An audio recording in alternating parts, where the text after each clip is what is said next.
I always thought Axel was the one. He was the kind of husband you see in movies, thoughtful, loving, and always knew how to make me smile.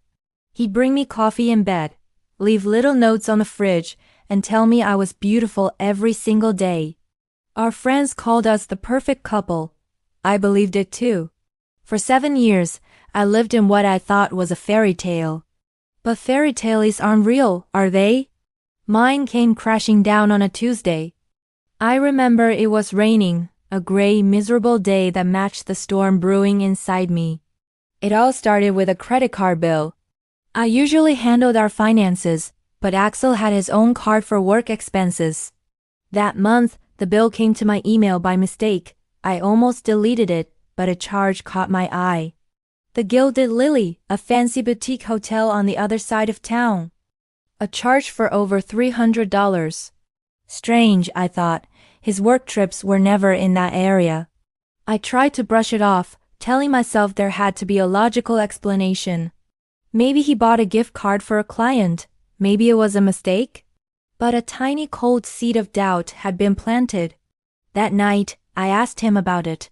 I tried to sound casual, just a simple question. Hey, what's this charge at the Gilded Lily? I watched his face.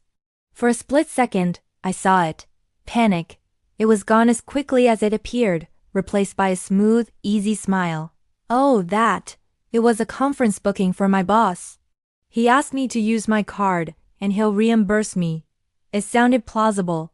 Axel was always doing things for his boss. So I let it go. I wanted to believe him. I needed to believe him. But the seed of doubt didn't disappear. It started to grow. I began to notice little things. Things I previously ignored. He started working late more often. Big project, he'd say with a tired sigh. He became more protective of his phone, angling it away from me when he texted. When I asked who he was talking to, it was always just a guy from work. The little notes on the fridge became less frequent. The coffee in bed stopped. When I brought it up, he'd pull me into a hug and say, "I'm sorry, babe. I've just been so swamped. I promise I'll make it up to you." And I'd melt, because I was still in love with the man I thought he was. The doubt was becoming a constant hum in the back of my mind. I started feeling like I was going crazy. Was I just being paranoid? Was I insecure? I'd look at him sleeping next to me, looking so peaceful, and I'd feel a wave of guilt. How could I suspect this man, my Axel, of anything? He was my rock, my everything. So I pushed the thoughts down, telling myself I was the one with the problem. I even started looking up articles on how to stop being a jealous wife. I was trying to fix myself for a problem he created. The breaking point came about a month later. It was our anniversary. He had planned a special dinner at our favorite restaurant. He was the perfect husband again that night. He brought me flowers, held my hand across the table, and told me how much he loved me. He talked about our future, about growing old together. For a few hours, the doubt vanished completely. I felt like the old Kiara again, happy and secure. I was so full of love and hope. We came home, and he fell asleep almost immediately, whispering, "I love you," as he drifted off. I couldn't sleep. I was too happy, my mind buzzing from the perfect evening. I laid there, watching him, feeling so grateful. Then his phone, which he left on the nightstand, lit up. A notification. I never looked at his phone. I trusted him. But that night, fueled by a month of suppressed anxiety, I couldn't resist. My heart was pounding as I reached for it. It was a message from a number I didn't recognize. The preview on the lock screen was just a few words, but they were enough to shatter my world into a million pieces. Thinking of you. Tonight was amazing. It wasn't from his boss. My hands were shaking so badly I could barely unlock the phone. His password was our anniversary date. The irony was a punch to the gut. I opened the message thread. It wasn't just one message. It was hundreds. Texts, pictures, plans. They'd been seeing each other for over 6 months. Her name was Chloe. The Gilded Lily wasn't a conference booking. It was their regular spot. The late nights at work, They were nice with her. The guys from work, he was always texting, it was her. Every excuse, every lie was laid bare in glowing text on that screen.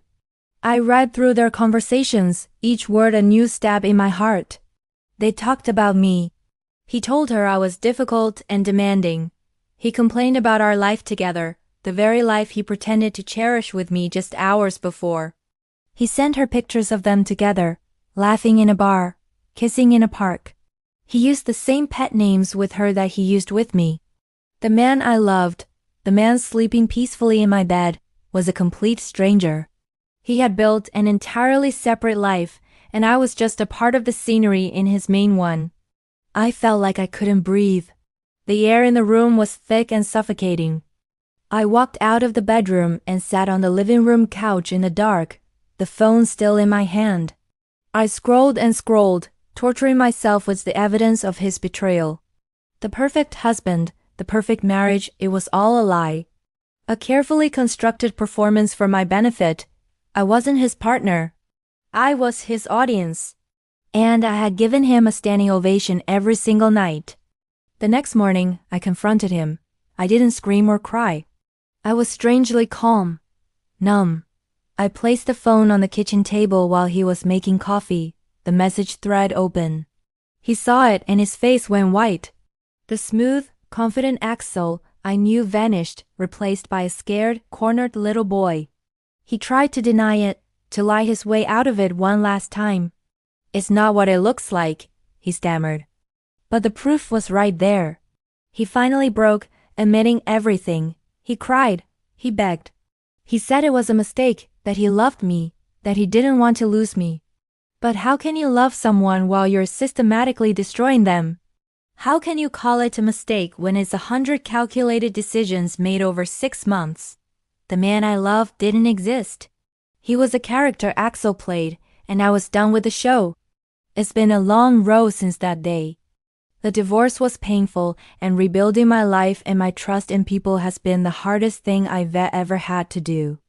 But I'm learning that my worth was never tied to his perception of me. I was never difficult or demanding.